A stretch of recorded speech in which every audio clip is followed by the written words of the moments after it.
grabbed on tight.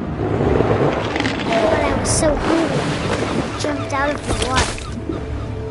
When I opened my eyes, everything had changed.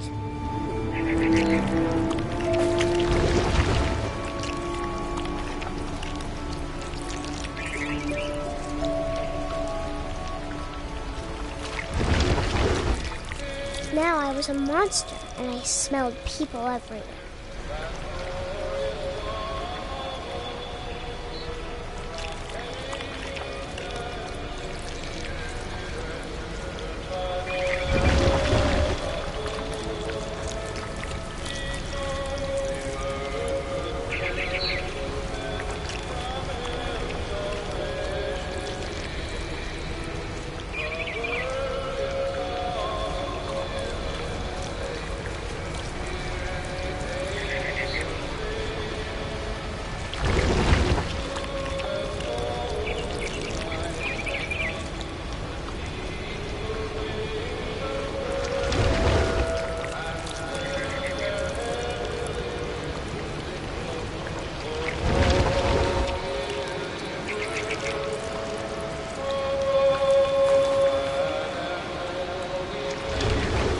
I was big, but I moved real quiet.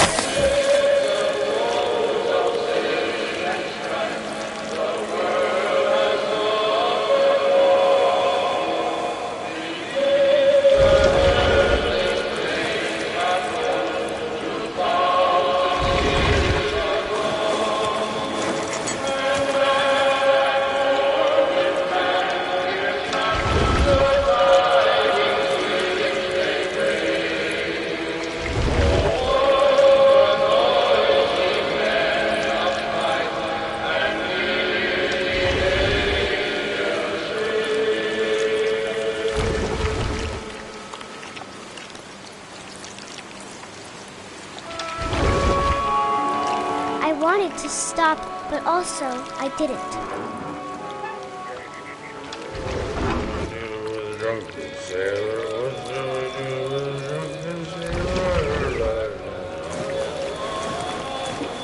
His belly was rusty. His belly was rusty.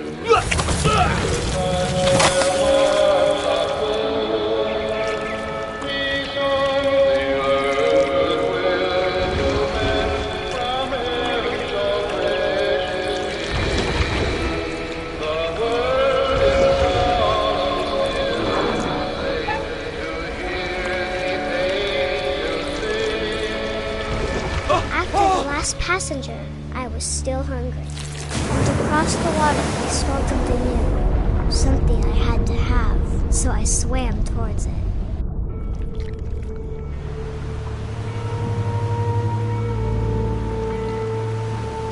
I slithered onto the sand, and the good smell went into an old pipe.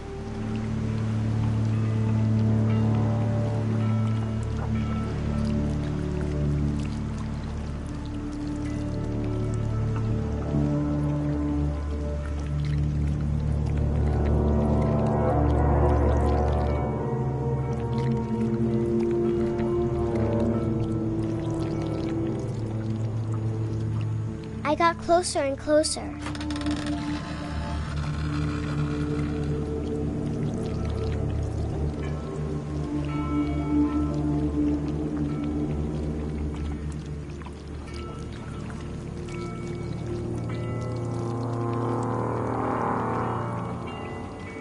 All of my stomach started growling.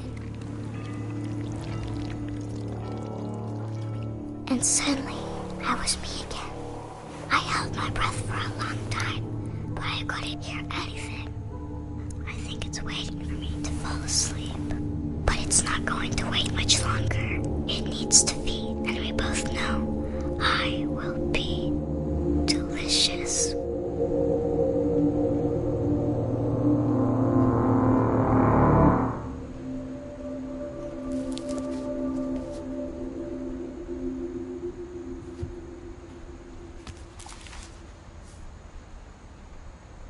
I'm not sure if I believed all of that, but I'm sure Edie would have.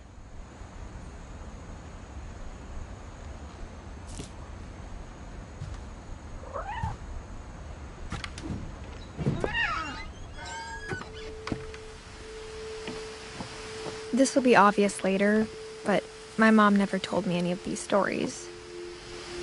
Edie would have, but Mom didn't like bringing up the past. Though, when we adopted a stray kitten, she was the one who named it Molly.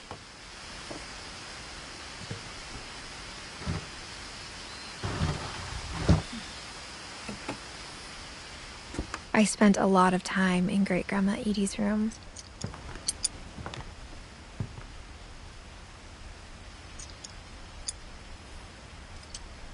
We got along, and it was a good place to hide from my mom.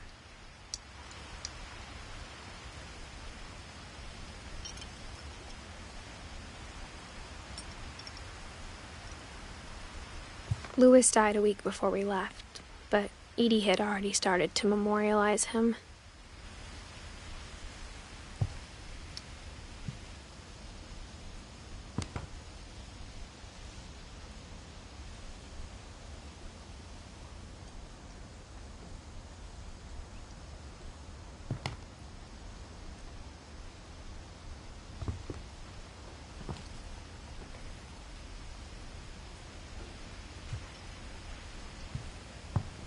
Her room was like a museum.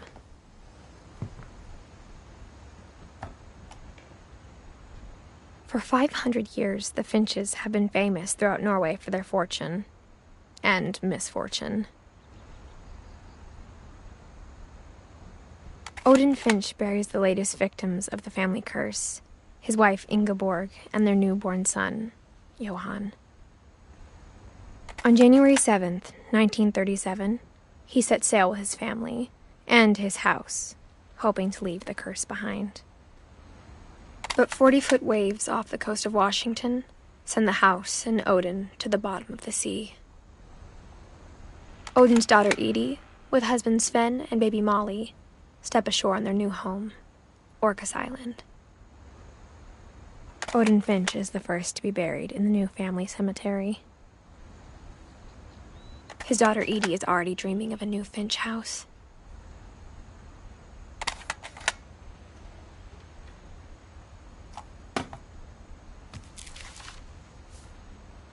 Whatever's wrong with this family, it goes back a long ways.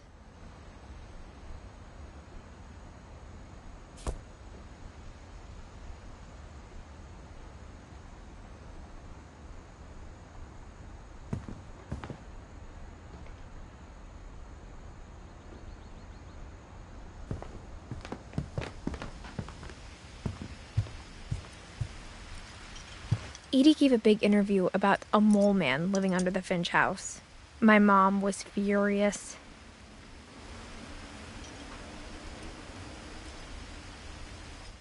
I hadn't thought of myself as Edith Jr. for a long, long time.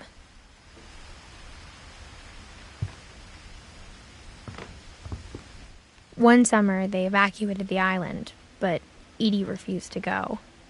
For a few weeks, she was a celebrity.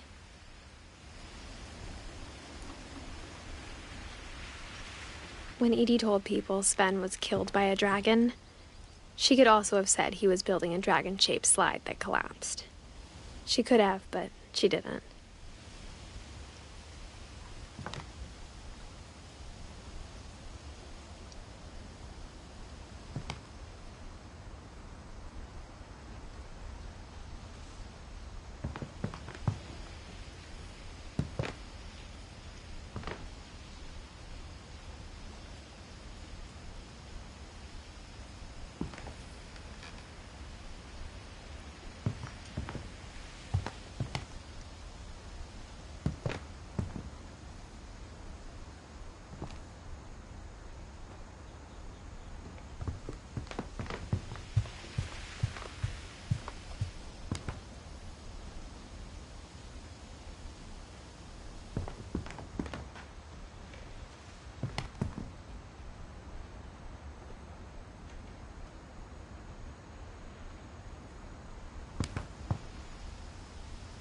Edie knit me a new pair of gloves every year, just in time to replace the old ones.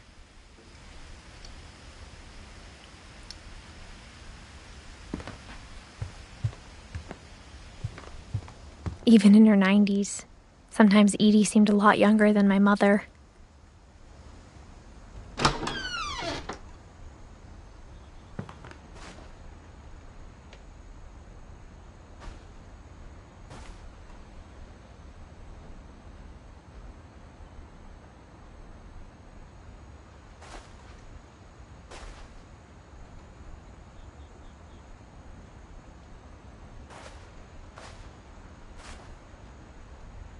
The only trace Grandpa Sam's first wife, Kay, left on the house was the pink bathroom. It was a pretty big trace.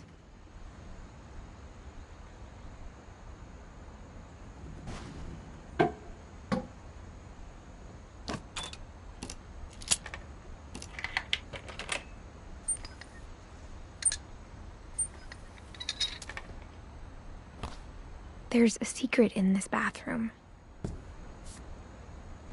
It's in the last place you would look. It isn't in the cupboard.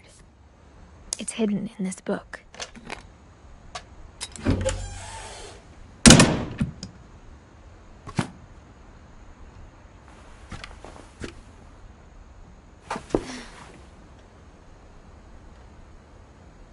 Sven gave Sam an old camera he'd refurbished. He never put it down.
I knew Grandpa Sam had a twin.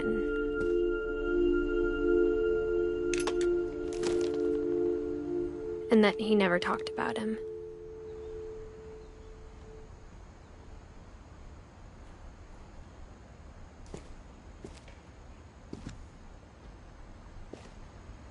I guess my grandpa didn't like history any more than my mom did.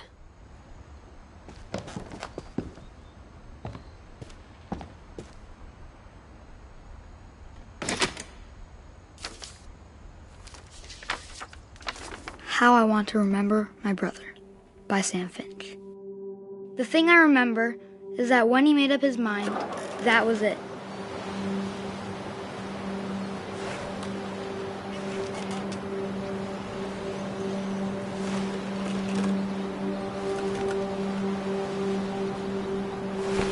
My brother said he'd die before he ate another mushroom, and he did. At Barbara's funeral, we swore he'd never be afraid again, and he wasn't. I think Calvin always wanted to fly.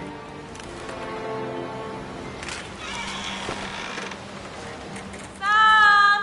Calvin! Dinner's ready! Coming!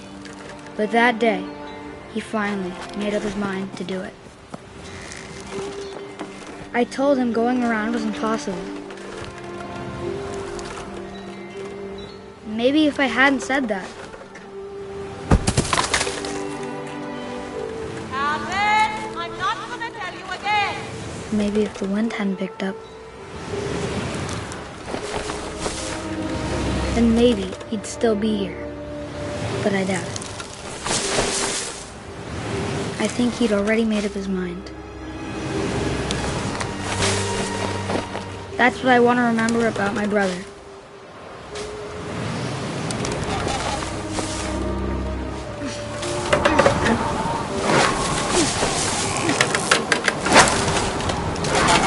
The day he made up his mind to fly. And he did.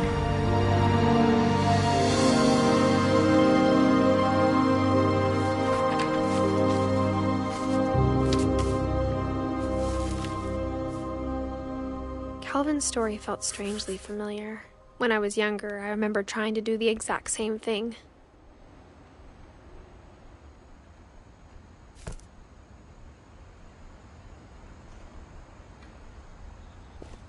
After the funeral, Edie roped off Calvin's half of the room.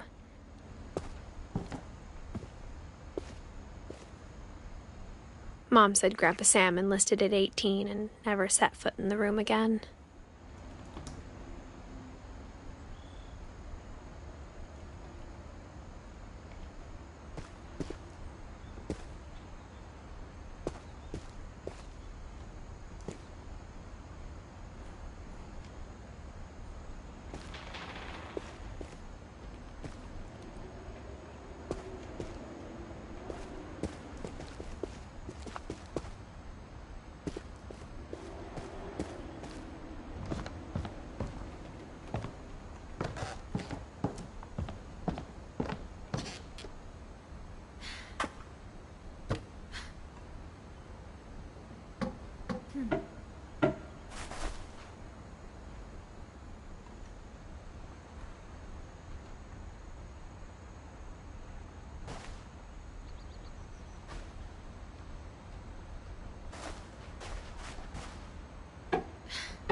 The passages were a pretty tight fit. They'd obviously been built for smaller hands and bellies.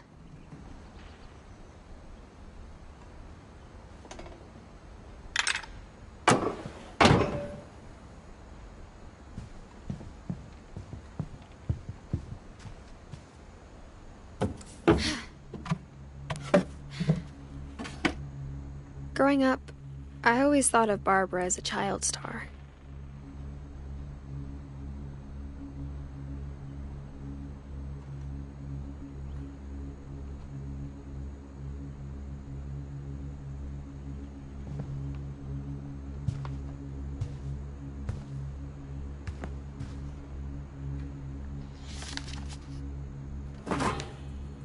Of all the stories people wrote about Barbara's death, I'm surprised Edie saved this one.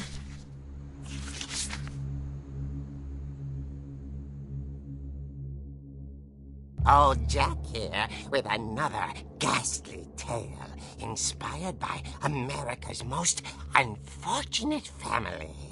I'm calling it The Surprise Ending of Barbara Finch. As a child star, Barbara was famous for her scream. Now at 16, she was all washed up. A has-been. But in a lucky break, she'd been asked to perform her signature scream at a local convention for monster movie fans. It was just the boost her career needed.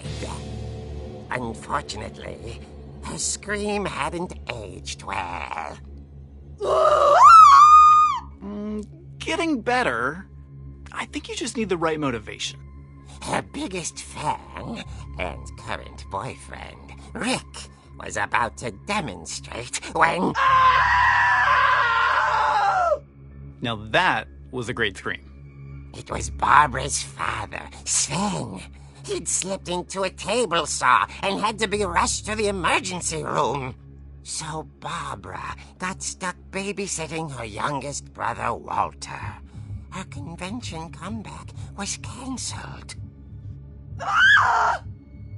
Okay, I'm hearing frustration, but I'm not hearing terror. What if I tried... A gang of hoodlums in Halloween masks have been terrorizing Orcas Island tonight. Police are urging residents to... That came from the basement. You're right! Also, I loved your delivery on that. Why is your basement door locked? Because my dad likes making puzzles and secret passages. There's a key hidden in the music box. The secret is to keep winding and winding until finally the key pops out. Thanks, babe. I'll be back in a sec. 20 minutes later, Rick hadn't returned. So Barbara went to look for him, right on cue. She reached for the music box. And as she wound the key, she listened for Rick, but the house was silent.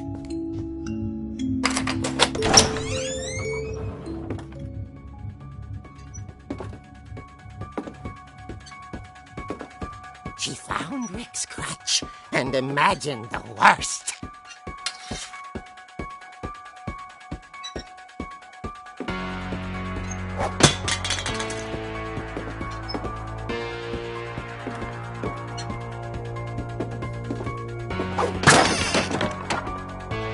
The gang's leader is the infamous Hookman killer, Dr. Carl Hamill, who impaled and then ate his family 10 years ago tonight.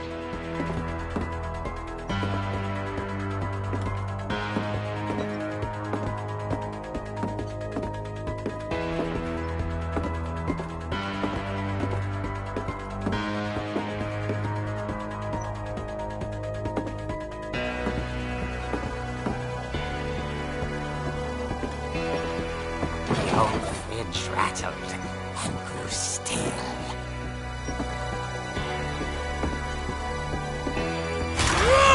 Oh dear!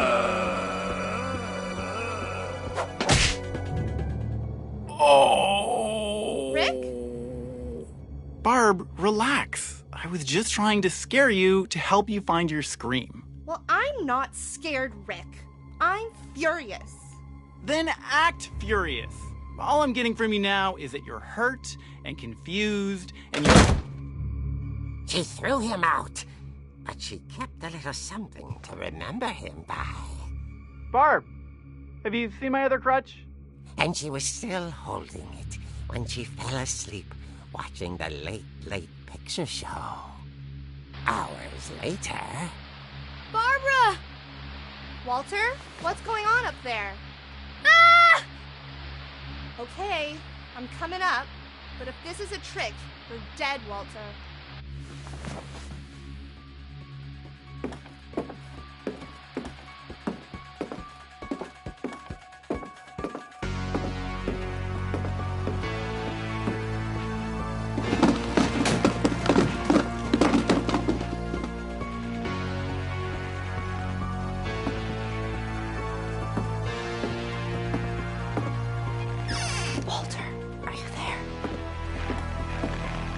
Walter had vanished, but his bedside radio was still on.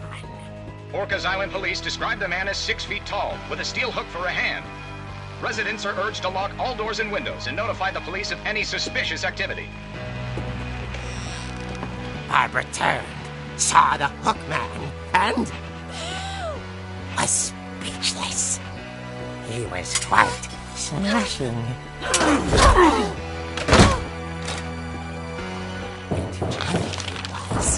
He couldn't get enough of Barbara.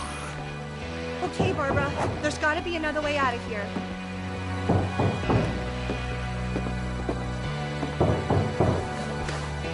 That night, she played her part beautifully.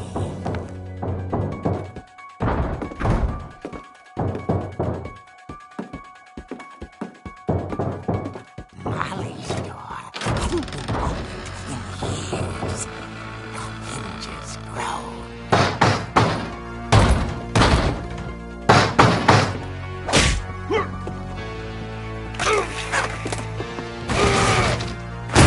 He wasn't moving, but she sensed the story might not be over yet.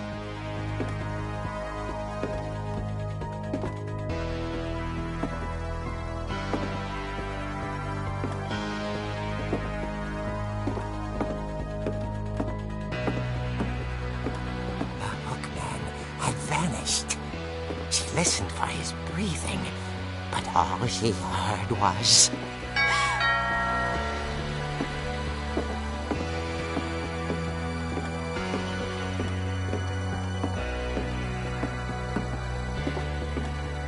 At the door, she heard whispering. It was coming from inside the house.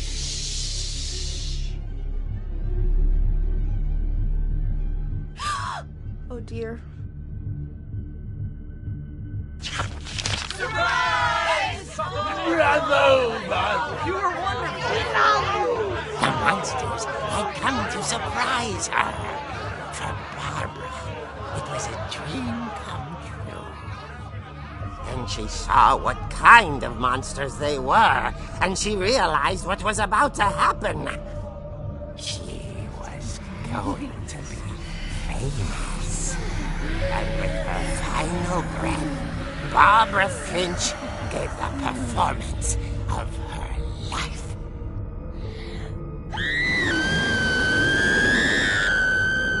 I wasn't there myself, but I hear Barbara was magnificent.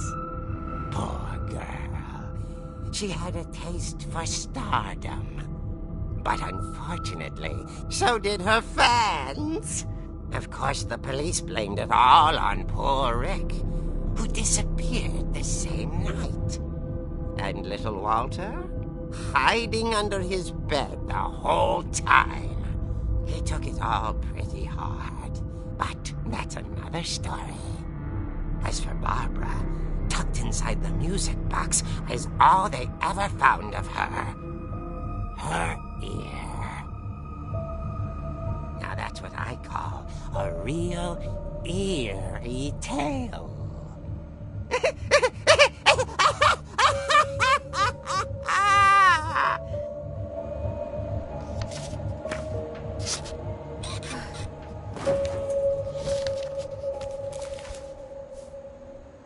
Edie told me all Barbara wanted was to be remembered, as absurd as that comic was. Maybe what Edie saw was a happy ending.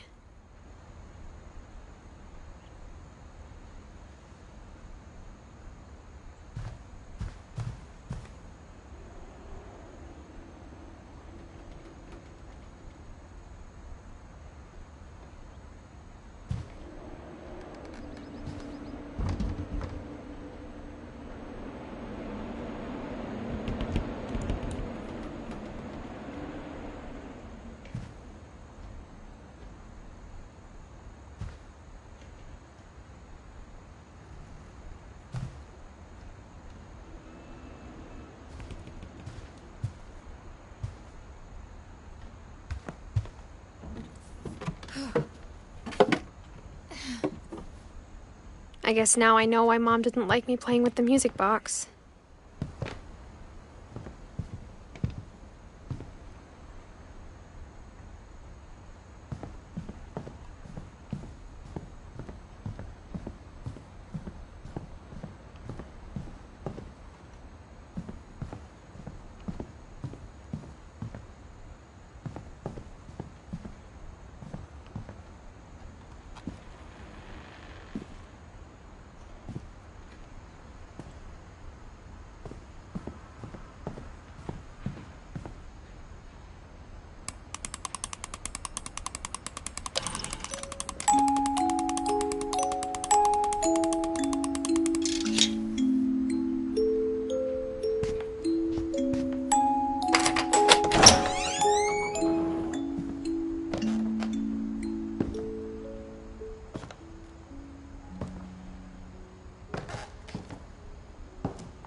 Mom said the basement was off limits, unless I wanted another tetanus shot.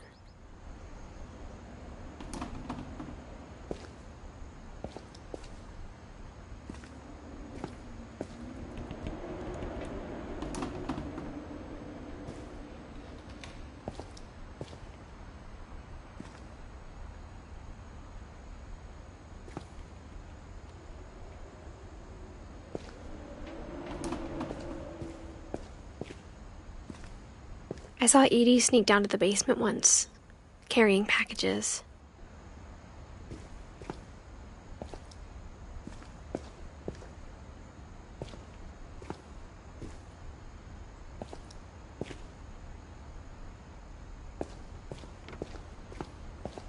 I thought maybe she was hiding presents.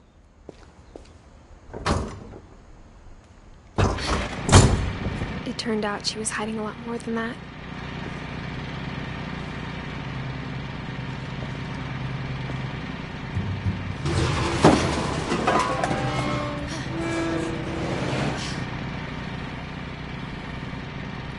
I remember asking Mom once about where Walter had gone. She said after Barbara died, he got as far away as he could.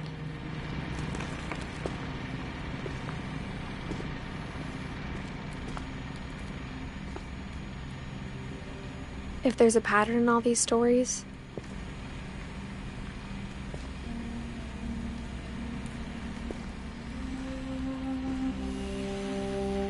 I think it's that none of us has gotten very far.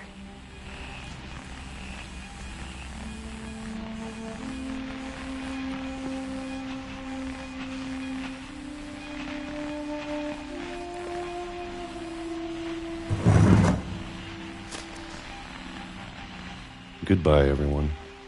I can't believe I've been down here for 30 years. On that first day, after the shaking started, I didn't think I'd survive a week.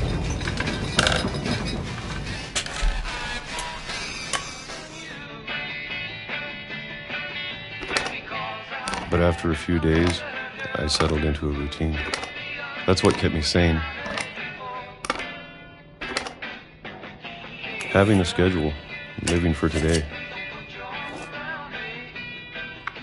I always expected to be dead tomorrow. But if you wait long enough, you get used to anything.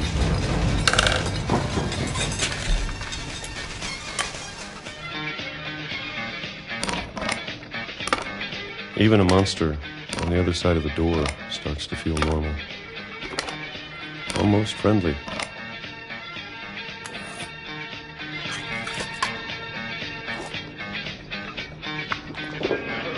And then one day, everything just stopped. Whatever that thing was, it was gone. Maybe it got tired of waiting. Or maybe I just got tired of being afraid.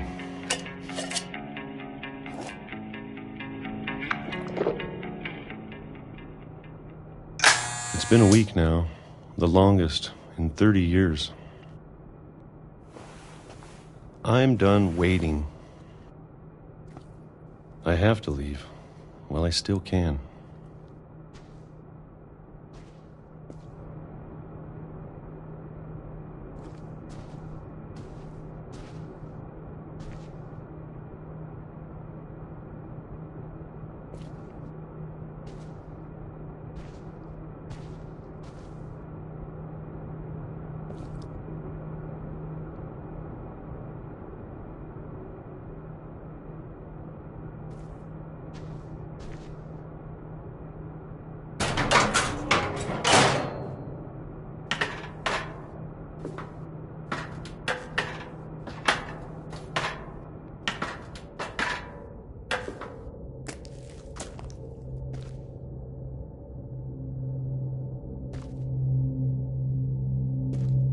I know it's out there, somewhere. Whatever killed Barbara and Molly and Calvin. Maybe this is all a mistake. But I need to stop living the same day, even if it kills me.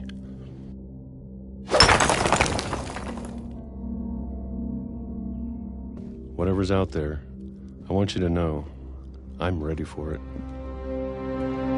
I'm going to appreciate all of it, especially the food. I don't mind if I only have a year left, or a month, or a single week. I'd be happy with one more day. I can already imagine the sun on my face.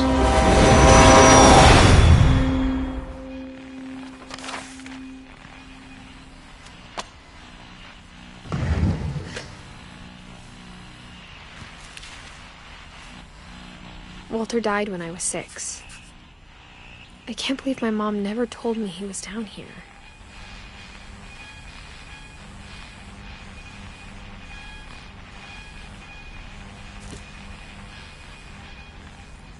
I'm sure my mom was trying to protect me.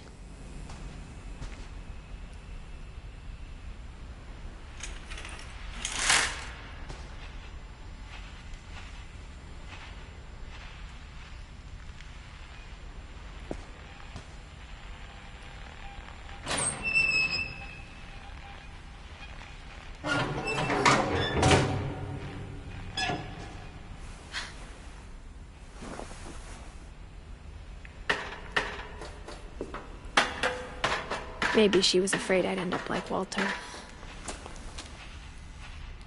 But if she never told me about an uncle under the house, I can only imagine what else she was hiding. I don't want to make the same mistakes she made.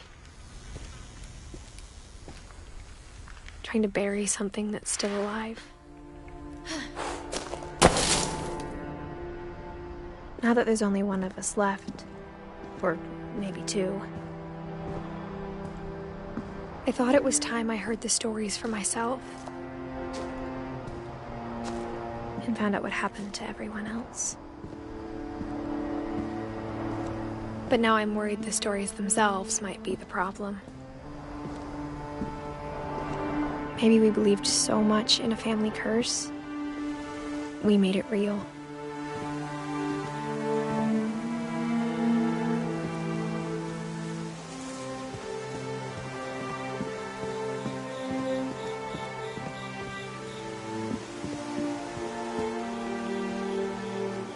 I don't know if I should even be writing this.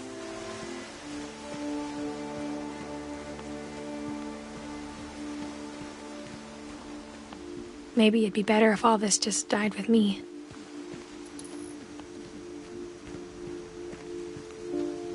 But I thought you should know about your family.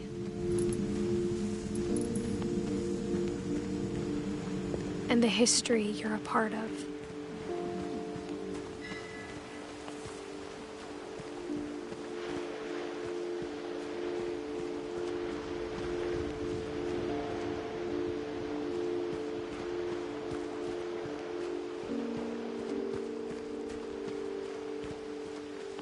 Though to be honest, I feel as lost as you probably do right now. I think the people in these stories believed them, for what that's worth.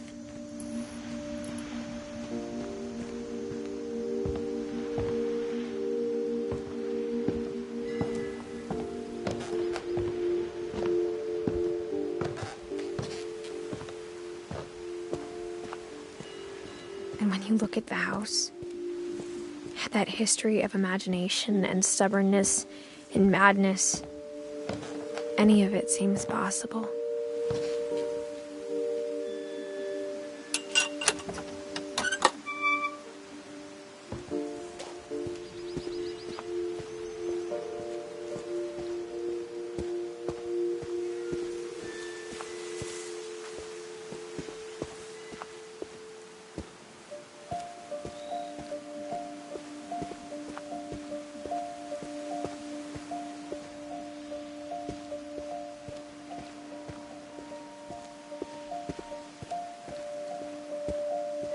I think we've been surrounded by death for so long, we've just gotten used to it. What kind of family finishes building a cemetery before starting the house?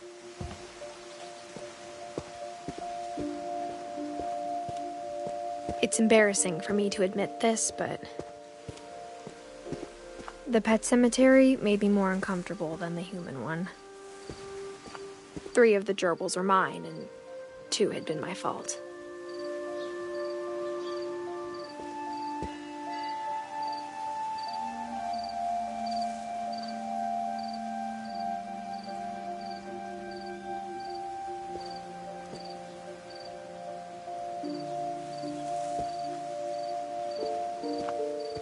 Sven built the house, but it was Edith who designed the cemetery.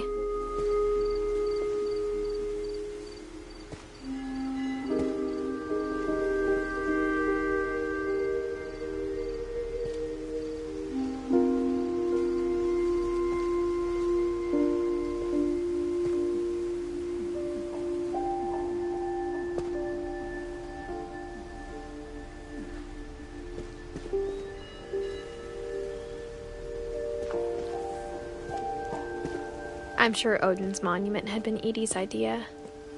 My mom was always trying to move on, but for Edie, the past never went away.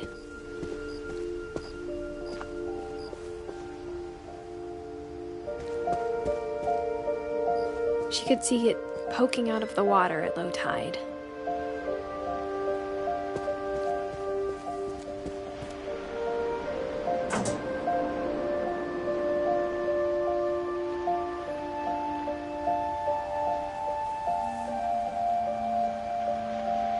Edie said she dreamed about the old house every night.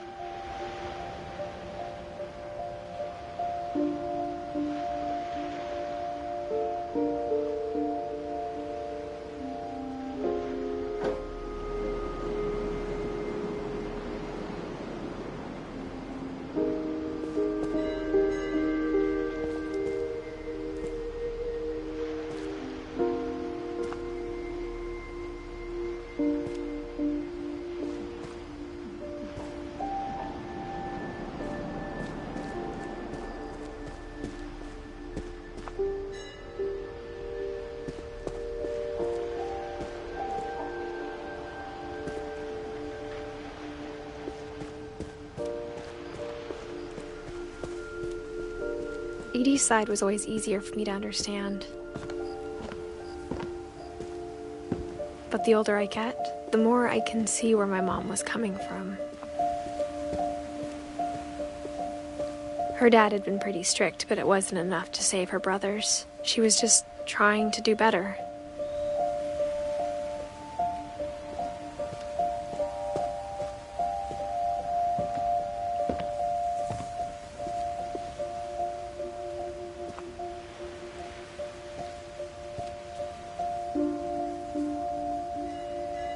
She lost 2 of her brothers, just like I did. I get why she tried so hard to protect us.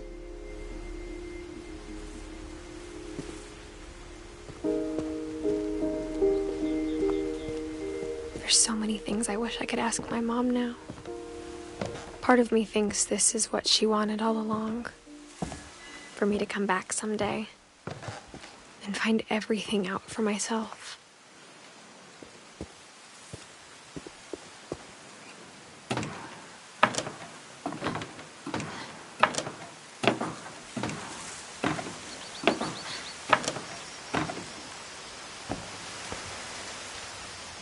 But looking back on it now,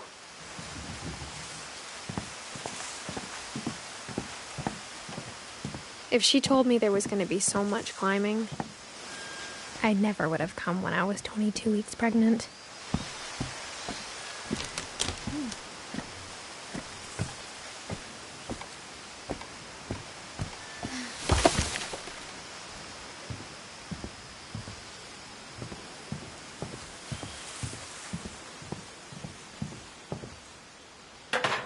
I never met Grandpa Sam, but I think he and my mom had a lot in common.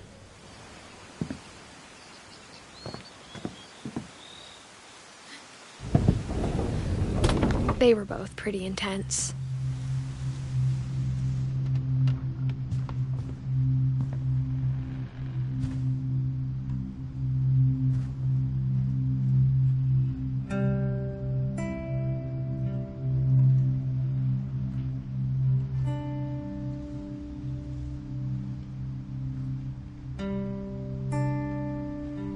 Sam spent his life shooting photos, but Mom said he got nervous being in front of the camera. I guess we're all afraid of something.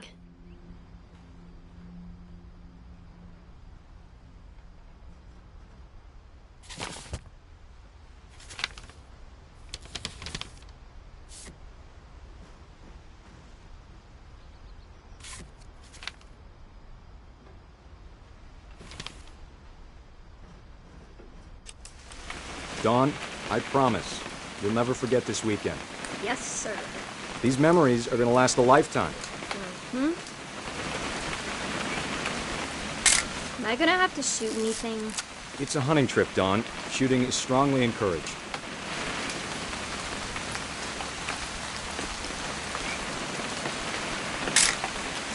Shouldn't we be leaving? Just want to get a shot of you, Dawn, then we can take off. Perfect. It's gonna rain the whole weekend, isn't it?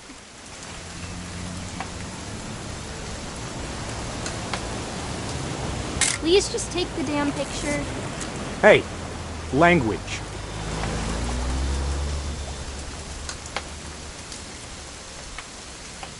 I will never forget this weekend, Dad. That's the spirit. Okay, got it.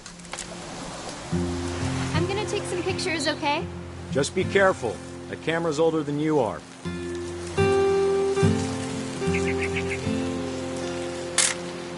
Aw. You're right, Dad. It's starting to clear up. Still freezing, though. Definitely should not have drunk all that coffee. Hey! That's a keeper. Nothing quite like being outside. I'm just saying, I'm not always gonna be here, Dawn. You'll need to remember this stuff, if you want to survive. I'll be fine, Dad. You know who else thought he was gonna be fine? Some guy who died. Dawn, I'm being serious. I know, Dad. You're always serious. Doesn't being out here make you want to chill out? Well, to tell you the truth, I haven't been out here in 20 years.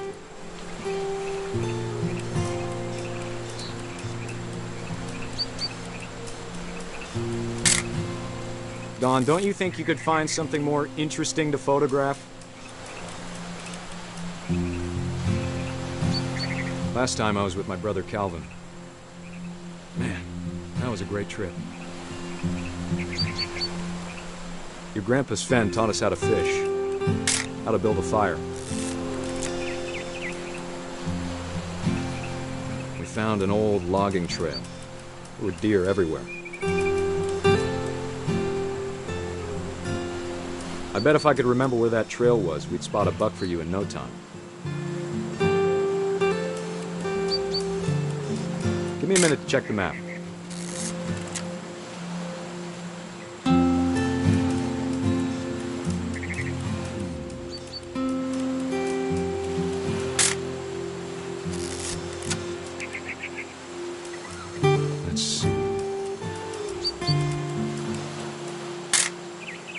don't need to waste any more film on me, kiddo.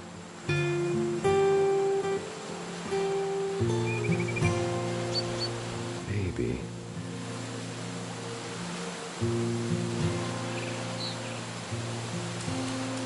Dad! Good eyes, Dawn. Before you take the shot, let me get a picture of you.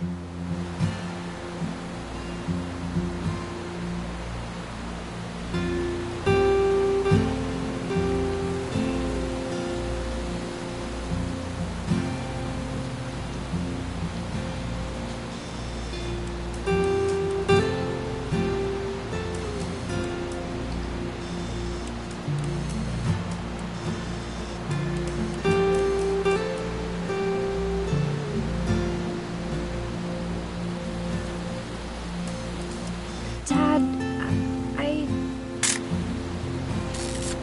Let me get behind you. do I have to do this? Dawn, you don't have to do anything. But if you want to survive, you'll need to be strong. Great shot, Dawn!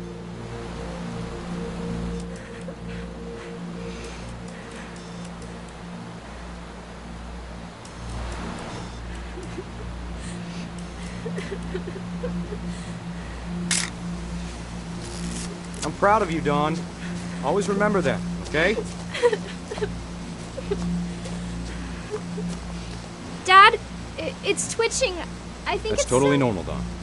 Just focus on the camera. Try not to think about— Dad!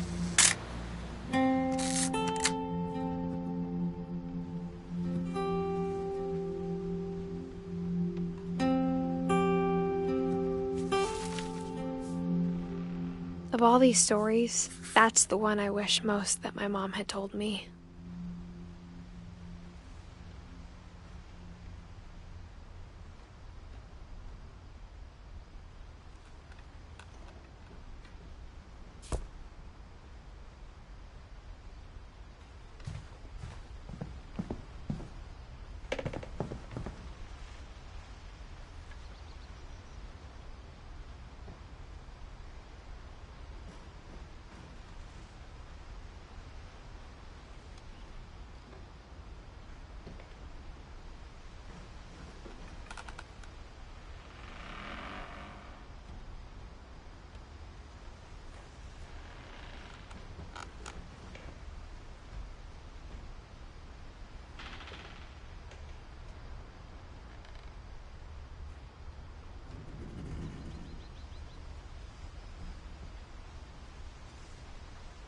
Instead of hiding from death, Sam seemed to go out of his way to meet it.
After Sam died, my mom and Edie got really close.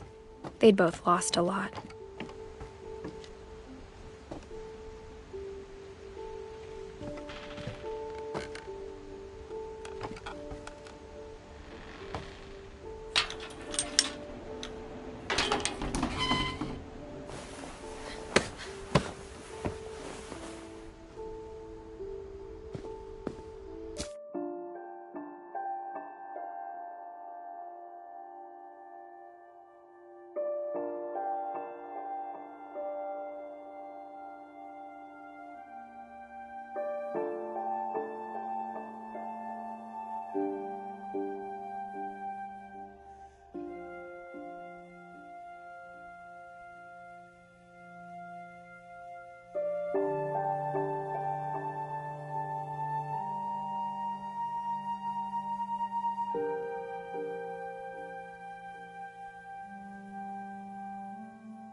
Dear Kay, do you remember the way Gregory used to laugh when he thought he was alone?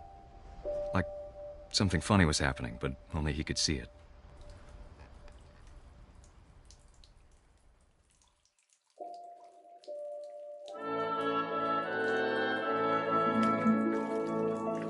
I think he saw things the rest of us don't.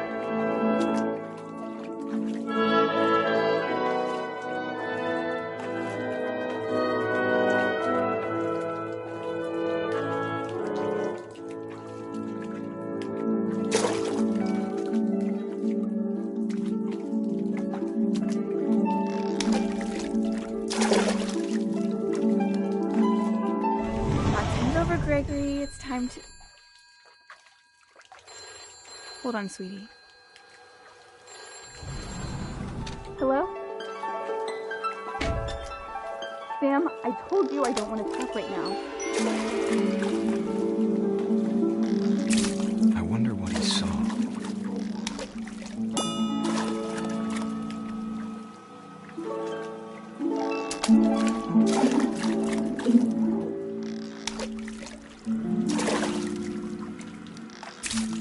What his world was like. He reminded me so much of Calvin. Lost in his imagination.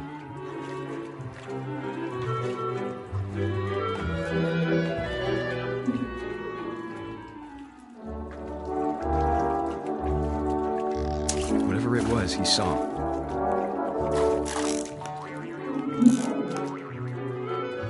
It sure made him happy.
I know how silly it sounds.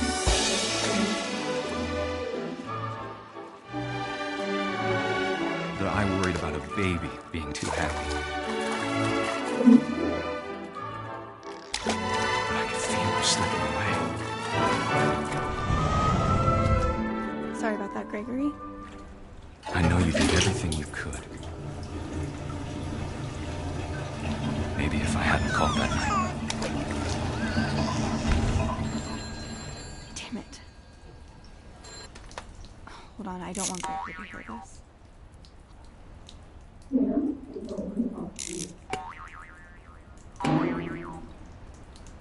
I wish he could have told us about the world he saw.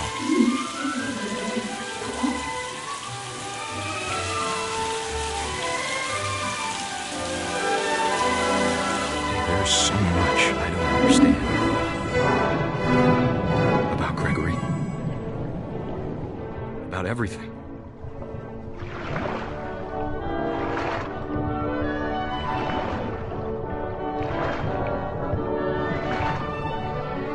But I know what happened wasn't your fault.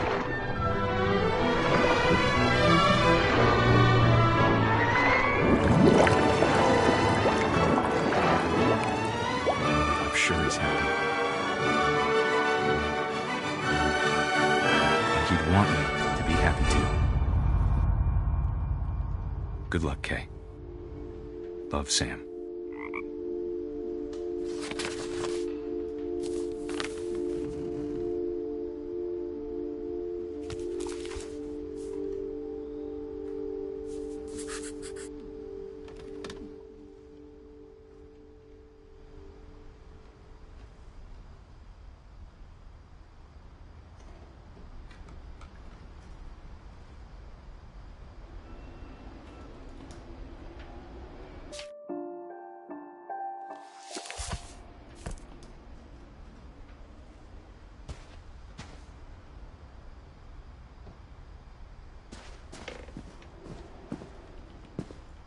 can't imagine my mom ever writing poetry, and yet...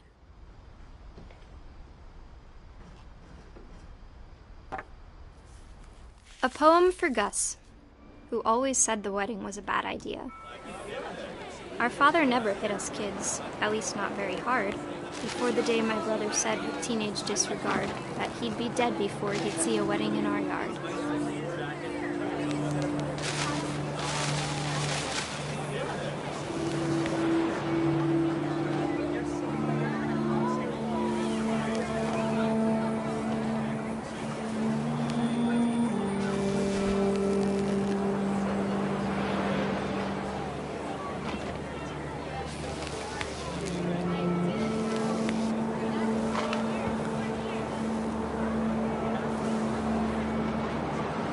Father made him come, of course, but Gus stood far apart, just flew his kite and bottled up the storm inside his heart.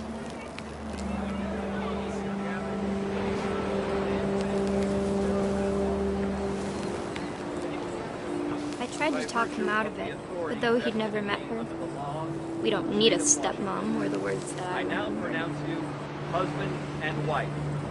You may kiss the bride.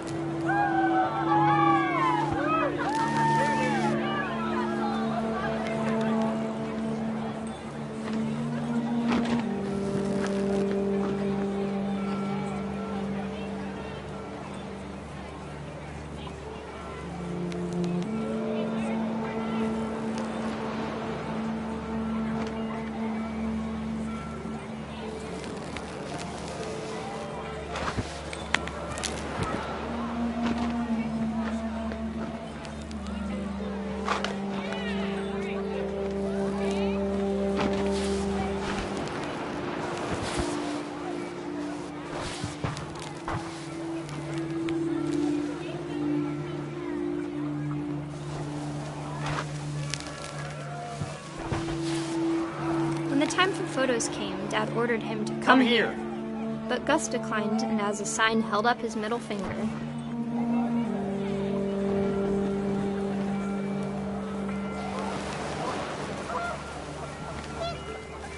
The wind picked up and panicked geese appeared and quickly went. But all the humans did that day was go inside the tent.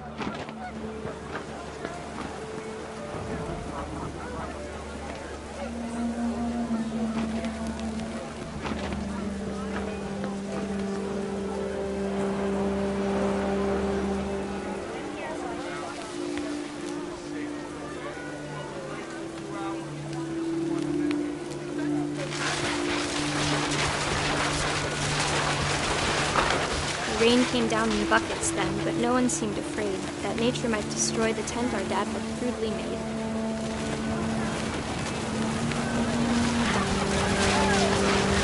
The thunder sounded much too close and full of angry power, but all my father said to this was, "Make the music louder."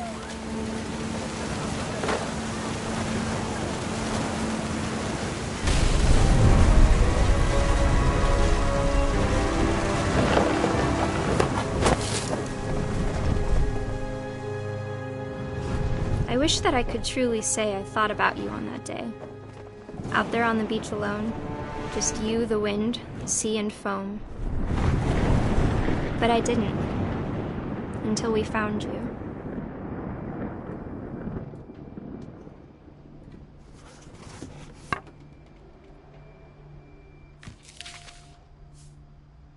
She never talked about him, but Mom told me once if I was a boy, they were going to name me Gus.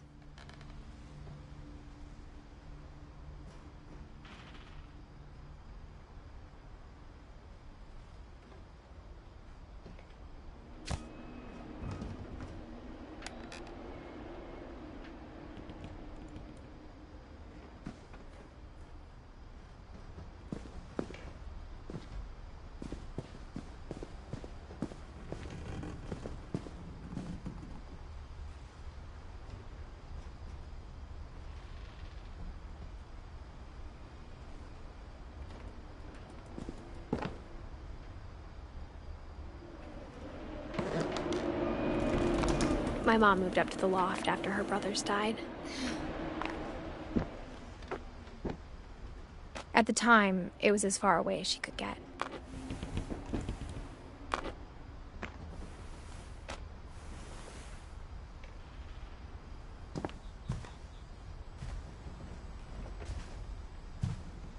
She spent a summer building houses in Calcutta, where she met my dad, Sanjay.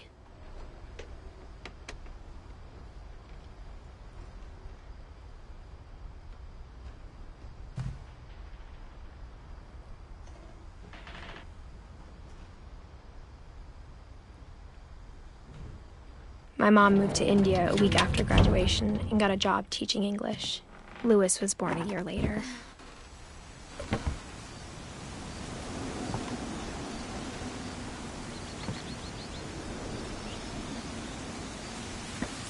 When my dad died, I don't think Mom knew where else to go. I'm sure Edie was happy to have her back.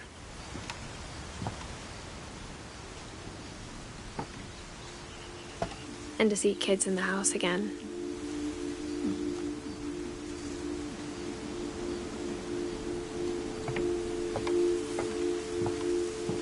The house had to get a little bigger, but Edie was used to that.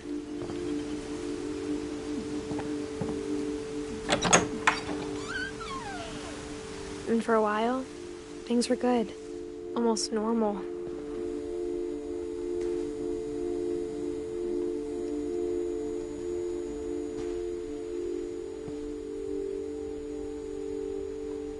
But it didn't last.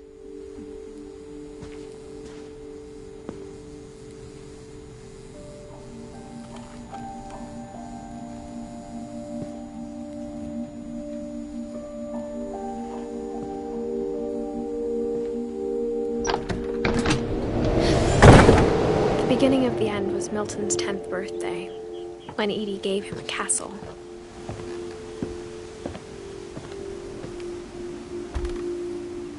After Milton disappeared, the only thing he left behind was a room full of paintings.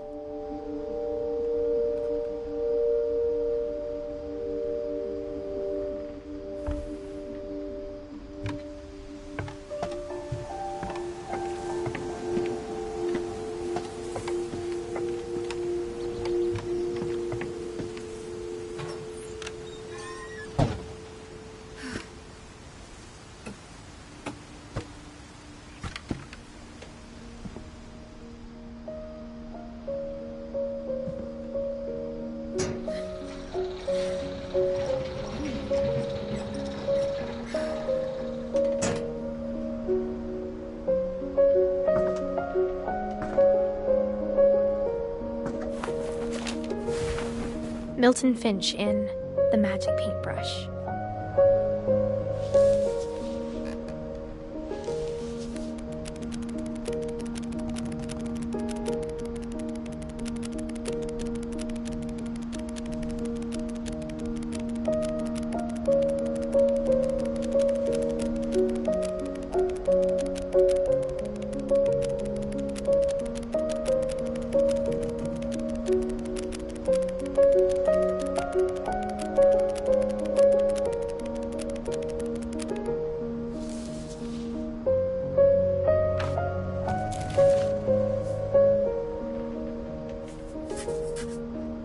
I was 4 when Milton disappeared.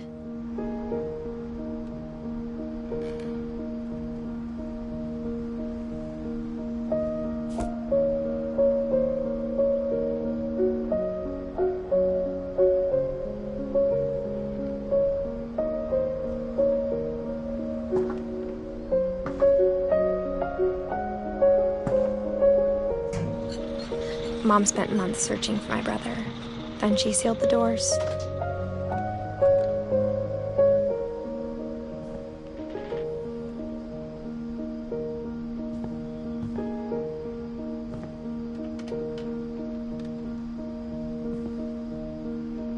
Whatever Milton had found in the house, Mom didn't want it getting out.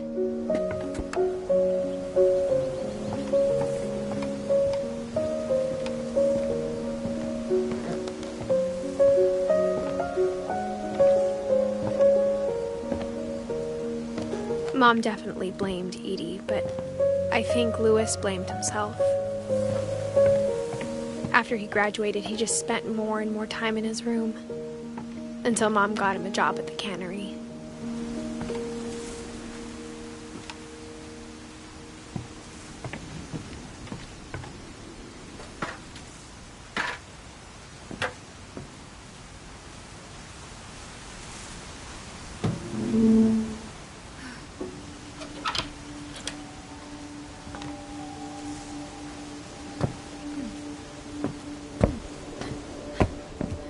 Lewis's room smelled very, very familiar.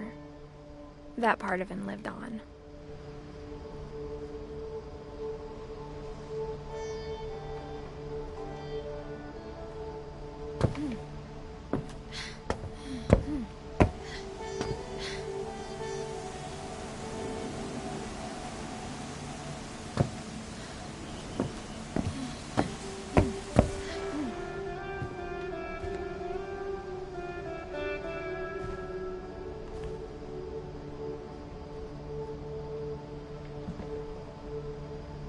Lewis and I spent a lot of time playing games together, but he was surprisingly bad at them.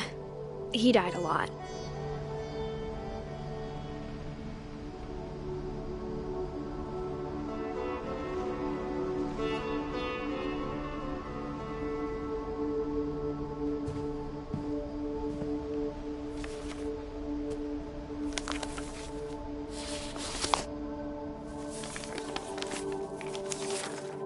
Dear Mrs. Finch, as Lewis's psychiatrist, I can understand your desire for an explanation.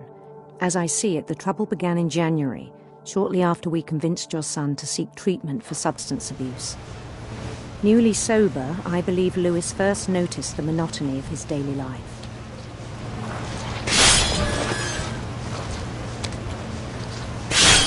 He kept working at the cannery, but he withdrew part of himself. In our sessions, I saw the same behavior. His mind began to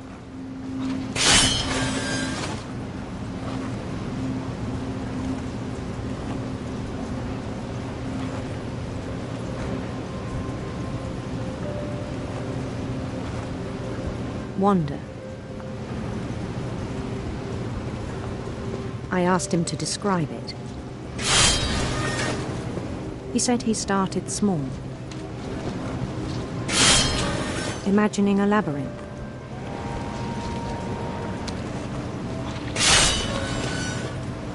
He'd feel his way about. Then something moved. Bats and toads.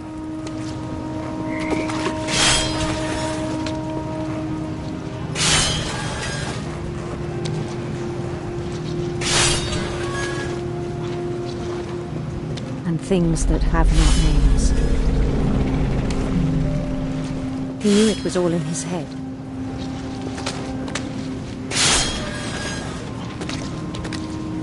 But he took it very seriously. I had hoped he'd find himself.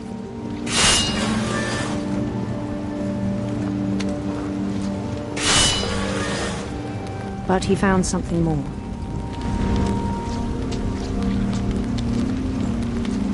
I worried about him then, daydreaming at the cannery. I spoke with his boss, but he said Lewis had become a model employee. Methodical, tireless, focused. Like a whole new Lewis. So I let him go on.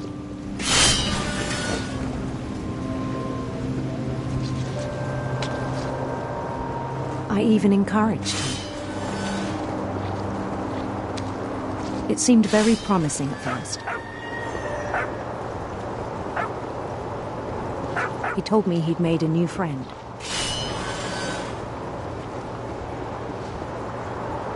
On the edge of a city he named Lewis-topia. He built the city up slowly, brick by brick. Then he made musicians.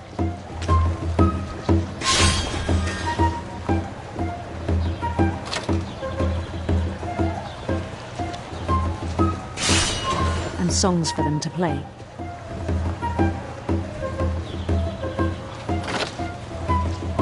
He talked about starting a band. And he was always humming something. Every day his imagination grew stronger.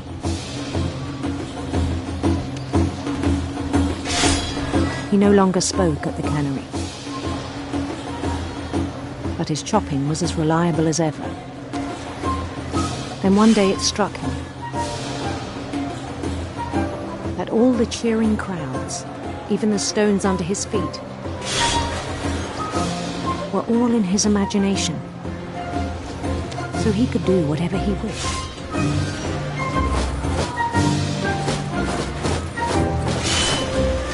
He held an election for mayor, and he won. They begged him to stay, but his mind was already wandering. It became a game for him.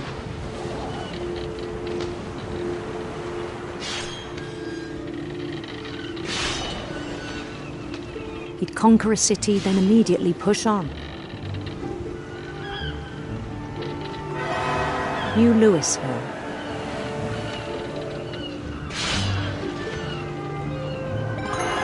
St. Louis. He started drifting away from our reality.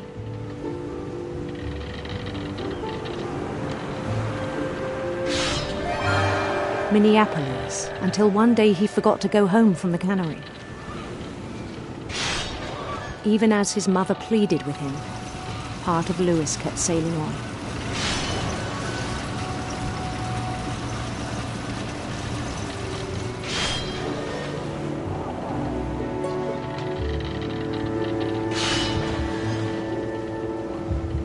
In Louisburg, he heard rumors of a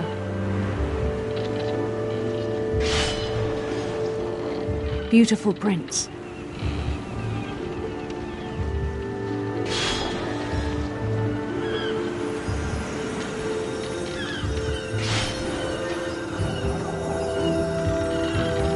The prince was on his own quest for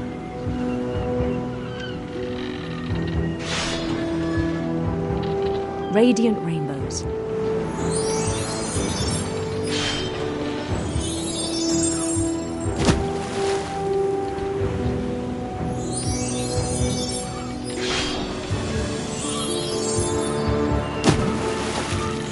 He followed the sound of his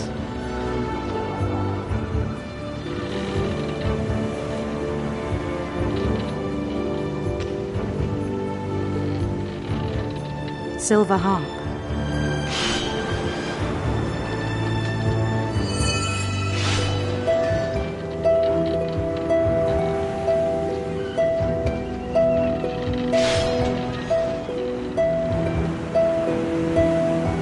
His chase led him to a golden palace east of the sun and west of the moon. Even then, his logic remained sound.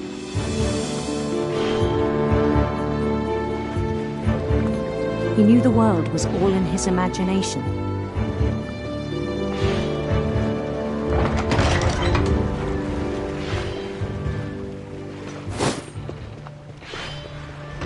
But he was so proud of having created it. In his own eyes, he'd become something greater than a king.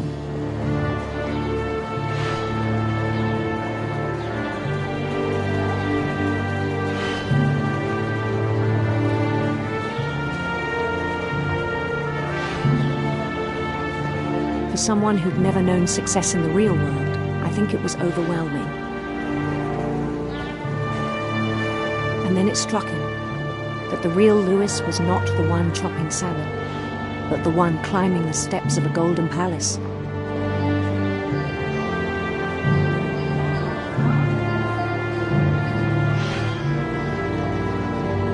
My imagination is as real as my body, he told me. It was hard to argue with him.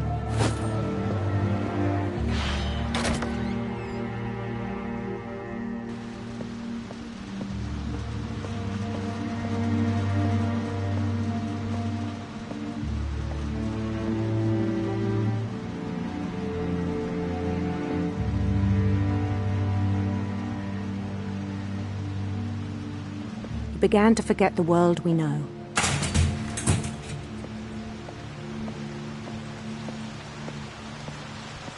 I think it pained him to remember Louis, the cannery worker.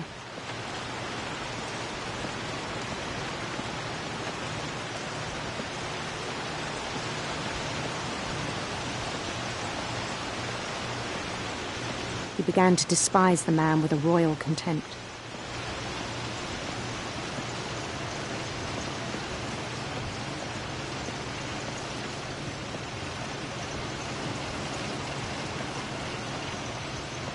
I still thought I could save him.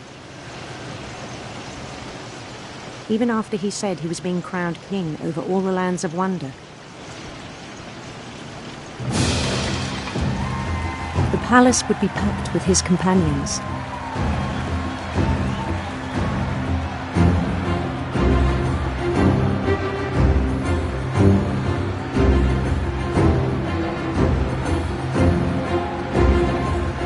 Including the wise Calico who'd insisted on inviting him.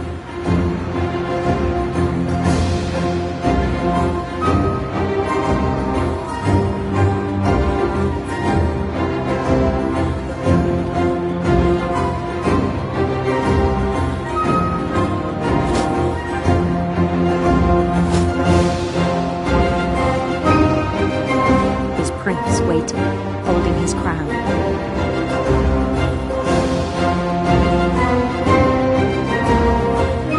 There was only one thing left to do.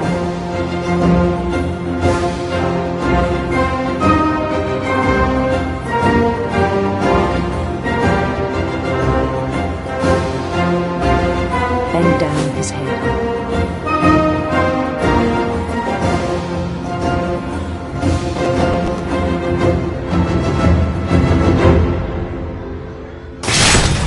And the rest I think you know.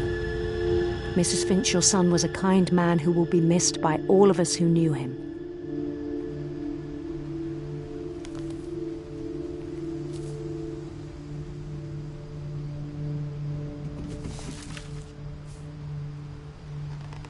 My brother was really cool.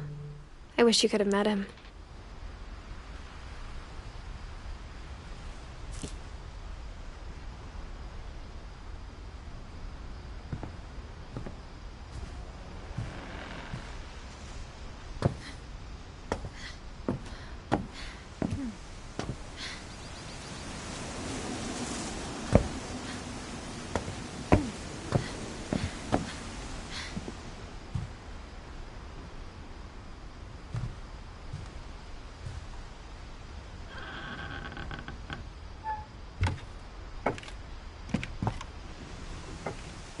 On the way back from Lewis's funeral, my mom told me to start packing. She waited until the day before we left to tell Edie. I'm not sure if she wanted to make it easier or harder. I wish we'd stayed. But I understand why we left.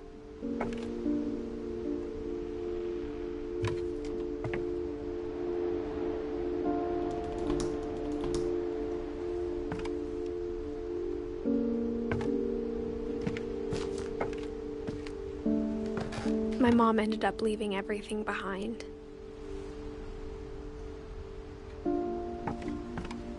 What happened that night had been coming for a long time. Maybe it should have come sooner.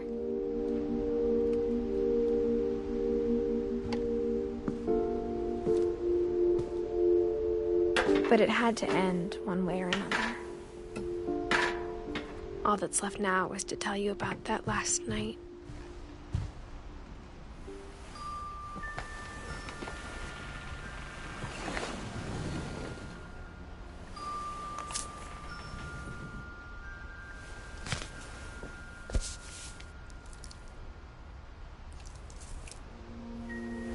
That whole last day, Edie just watched us pack and didn't say a word. Until supper, when she raised her glass and said, "To our final night together, and all our final nights apart." Grandma, you know what I said about alcohol. Some of your medications are very Edith, specific. I left a present for you in the hallway. Why don't you go open it? The grown-ups have to argue now. I'm sorry, you're right. We're all leaving tomorrow. Let's just enjoy our last... I'm not leaving. Edith, you're excused.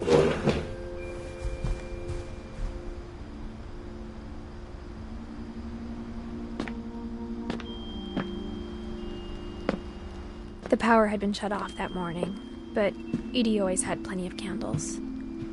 When my mom sealed the library, I don't think she knew about the other entrance. Or that Edie had a key to it.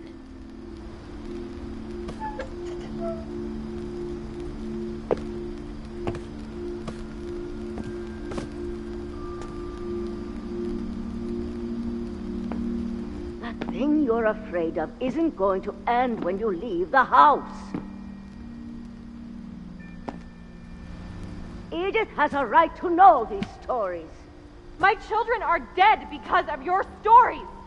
I think it's best if Edith and I leave tonight. We'll have the nursing home send a van for you in the morning. Okay?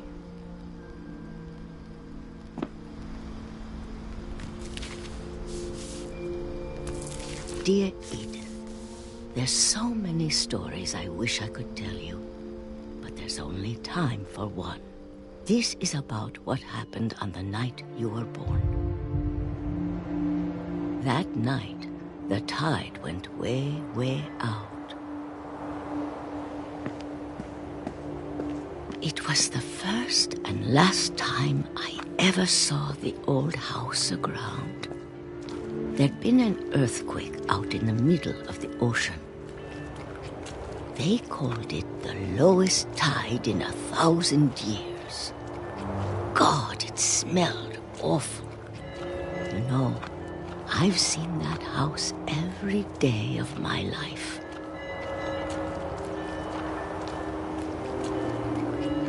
But I never thought I'd go back to it. When the fog rolled in, I lost my way.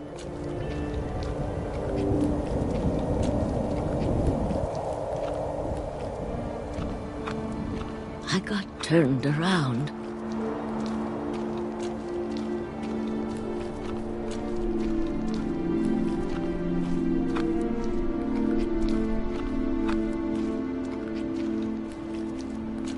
I started seeing things.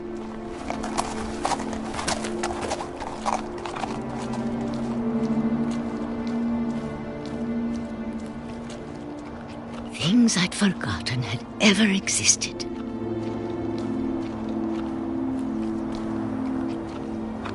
But when I saw them, they felt like old friends.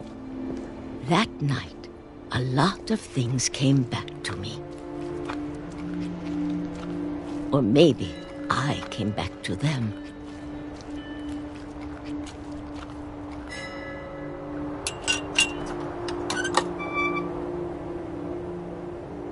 Things I can't explain, but that I need you to try and... Edith, what are you doing in here?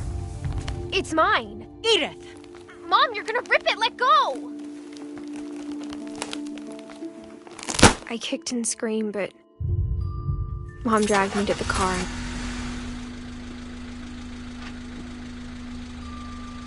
I never saw Great-Grandma Edie again. The next morning, the van came to pick her up, but she was already gone. After that, we moved around a lot.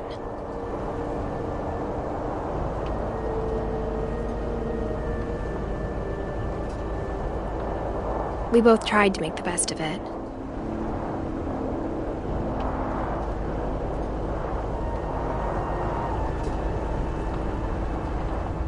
A few years went by.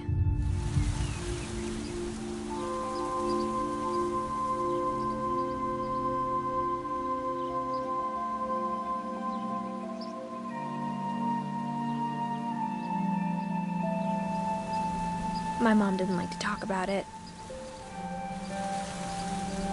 But she started getting sick a lot.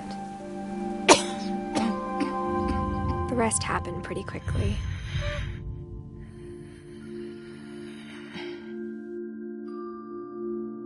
She got better for a while, and then she didn't.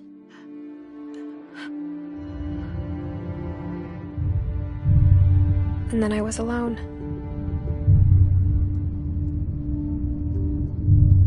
The last Finch left alive.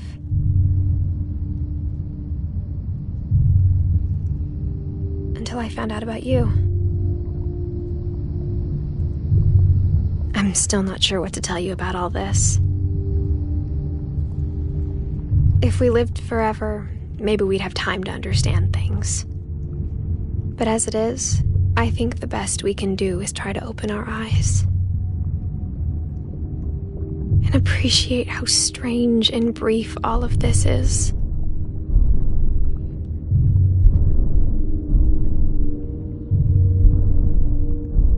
This journal was supposed to be for you. But now I hope you'll never see it. I just want to meet you and tell you all these stories myself. But I guess if you're reading this now, things didn't work out that way.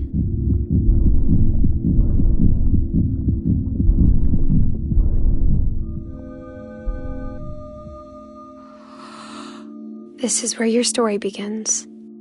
I'm sorry I won't be there to see it. It's a lot to ask, but I don't want you to be sad that I'm gone. I want you to be amazed that any of us ever had a chance to be here at all. Good luck.